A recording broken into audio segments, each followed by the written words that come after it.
Maksud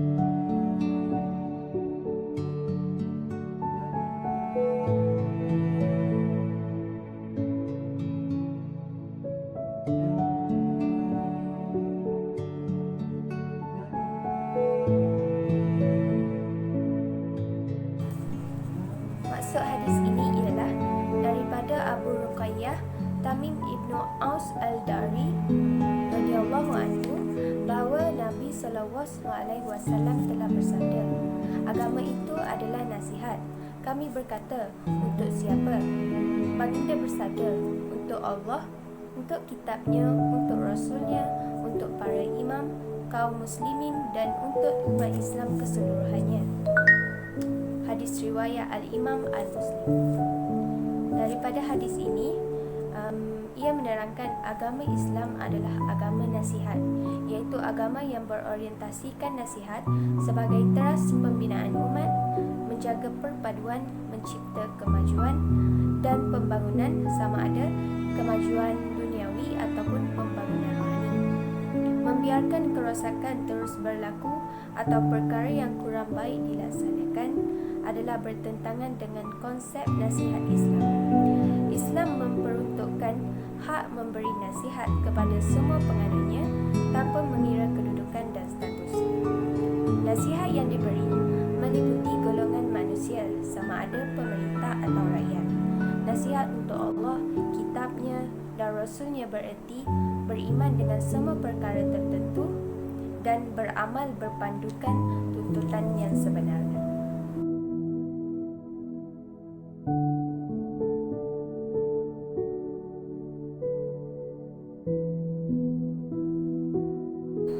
Maksud hadis tersebut ialah daripada Abu Hurairah Abdurrahman ibnu Sakhrin radhiyallahu anhu, beliau berkata, aku telah mendengar Rasulullah SAW bersabda, apa-apa yang aku larang kamu melakukannya, maka hendaklah kamu menjauhinya, dan apa-apa yang aku perintahkan kamu melakukannya, maka lakukanlah seberapa daya kamu.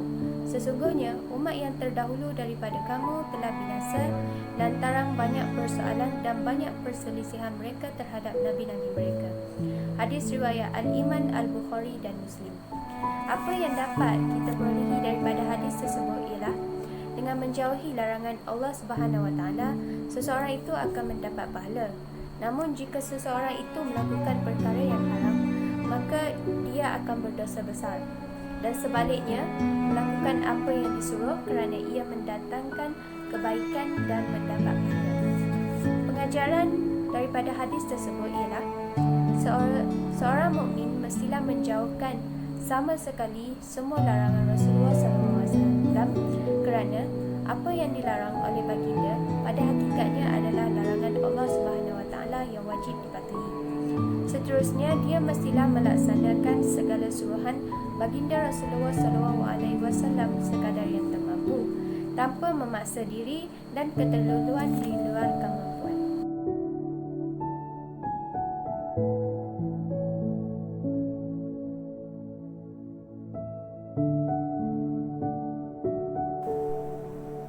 Maksud hadis ini ialah daripada Abu Hurairah radhiyallahu anhu, beliau berkata, Rasulullah SAW telah bersabda, sebahagian daripada keelokan seorang mukmin ialah meninggalkan apa yang tidak berfaedah baginya. Hadis ini hadis hasan, diriwayatkan oleh Al-Tirmizi dan lain-lain sedemikian. Apa yang dibincangkan oleh hadis ini ialah tanda-tanda sempurnanya Islam seseorang itu, iaitu dengan menjaga lidahnya daripada perkataan yang sia-sia. Selain itu, langkah bagi meninggalkan perkara yang tidak berkait iaitu tidak mengikut hawa nafsu. Silap faham hadis menyebabkan sesetengah orang banyak meninggalkan perkara yang wajib dan juga sunat, disangkanya perkara yang tidak berkait dengannya. Pengajaran daripada hadis ini ialah seseorang mukmin dianggap elok, indah dan berakhlak tinggi apabila dia hanya melakukan perkara yang berfaedah dan meninggalkan perkara yang tidak berfaedah.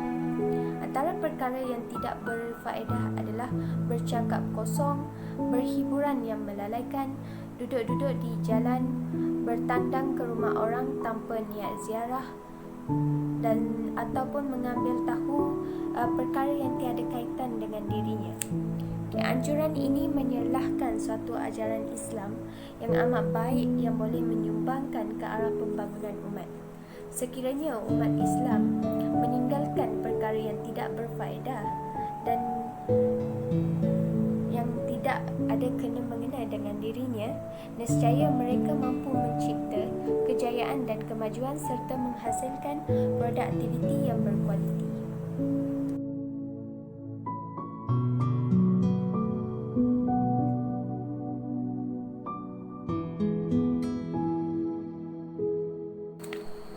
Hadis tersebut bermaksud daripada Abu Hamzah Anas ibnu Malik radhiyallahu anhu, khadam Rasulullah sallallahu alaihi wasallam, daripada Nabi sallallahu alaihi wasallam, baginda bersabda, seseorang tidak benar-benar beriman sehingga dia mengasihi saudaranya sebagaimana dia mengasihi dirinya sendiri.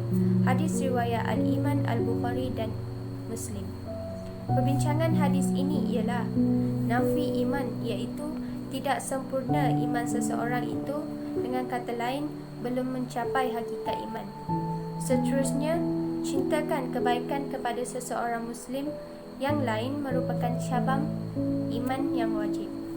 Pengajaran yang dapat diperolehi daripada hadis ini ialah kasih sayang dan persaudaraan adalah antara tuntutan iman.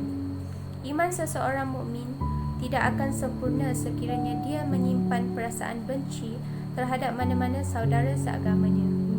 Seterusnya, kedudukan kasih sayang dan persaudaraan dalam Islam amat penting dan amat tinggi. Ia adalah kekuatan kedua bagi umat Islam yang dapat mengatasi kekuatan senjata.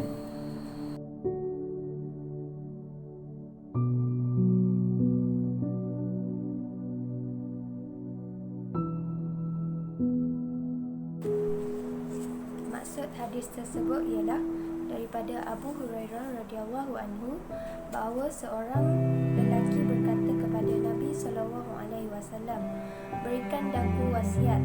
Baginda bersabda, "Janganlah engkau marah." Lelaki itu mengulangi soalan itu beberapa kali. Baginda tetap bersabda, "Janganlah engkau marah." Hadis riwayat Al-Imam Al-Bukhari.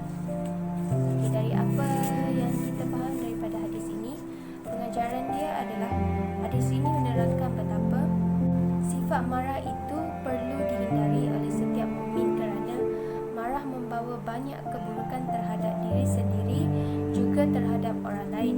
Selain itu, seseorang yang gagah perkasa dan handal bukan hanya mampu beradu tenaga, bahkan juga orang yang mampu menahan marah.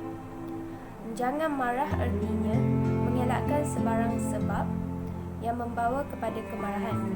Ia juga bererti menahan marah bila dia marah.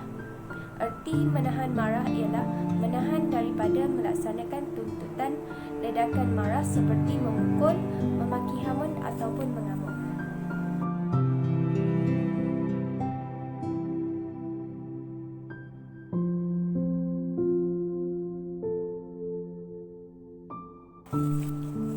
Hadis tersebut bermaksud daripada Abu Yalad Sayyid Ibnu Aus radhiyallahu anhu, daripada baginda Rasulullah sallallahu alaihi wasallam. Baginda bersabda, sesungguhnya Allah menulis, iaitu mewajibkan ihsan atas segala sesuatu. Apabila kamu mahu membunuh, maka perelokkanlah pembunuhan itu. Apabila kamu mahu menyembelih, maka perelokkanlah penyembelihan itu.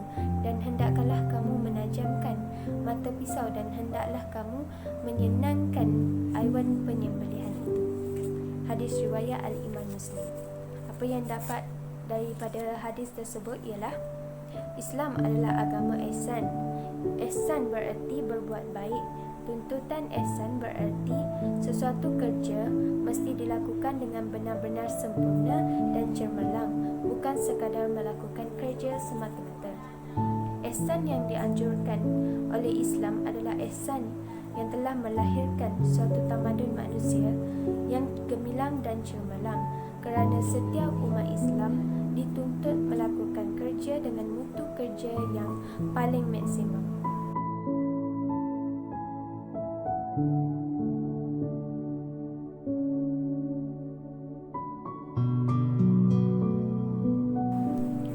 pada hari ini ialah An Abi Hurairah radhiyallahu anhu qala Rasulullah sallallahu alaihi wasallam min husni islami al-mar'i tarkuhu ma la ya'nihi, yang bermaksud daripada Abu Hurairah radhiyallahu anhu, beliau berkata, Rasulullah sallallahu alaihi wasallam telah bersabda, sebahagian daripada keelokan seorang mukmin ialah meninggalkan apa yang tidak berfaedah baginya.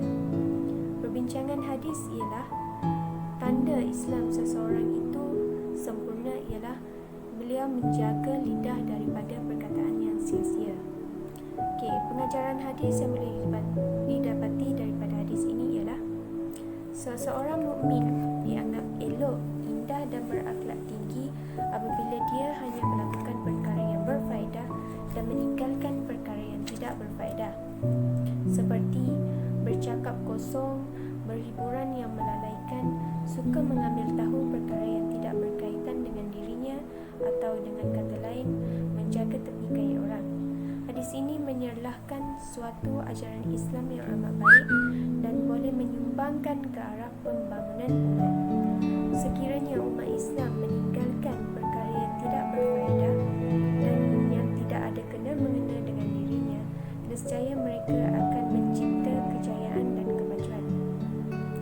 Maka dalam pengurusan Islam, seseorang itu perlulah menitik beratkan amalan dan nilai yang baik dan tidak membuat perkara yang akan mendatangkan keburukan pada dirinya dan orang lain.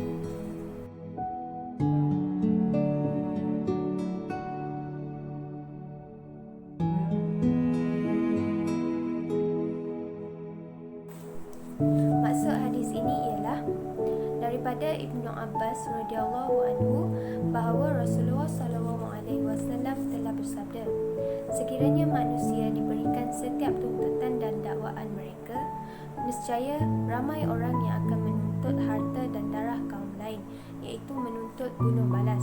Akan tetapi mestilah tuntutan itu berbukti keterangan bagi pihak yang mendakwa dan sumpah bagi orang yang tidak mengaku. Hadis ini menerangkan sikap dan tabiat buruk kebanyakan manusia di mana mereka gemar mendakwa sesuatu yang bukan milik mereka. Sekiranya semua dakwaan mereka dituruti, nescaya akan kecohlah sistem kehidupan manusia. Secara tidak langsung, ia membayangkan bahawa banyak persengketaan, pergaduhan, malah pembunuhan dan peperangan yang berlaku di kalangan manusia membabitkan soal harta dan kekayaan. Untuk menghadapi kes tuntutan dan dakwaan seumpama ini, Islam membawa suatu kaedah kehakiman yang bijaksana, iaitu setiap orang yang mendakwa sebarang tuntutan mestilah mengemukakan bukti keterangan menyokong dakwaannya, sementara orang yang didakwa pula mestilah bersumpah menafikan tuduhan tersebut. Agama Islam adalah agama yang adil dan menyelesaikan masalah umatnya secara adil dan saksama.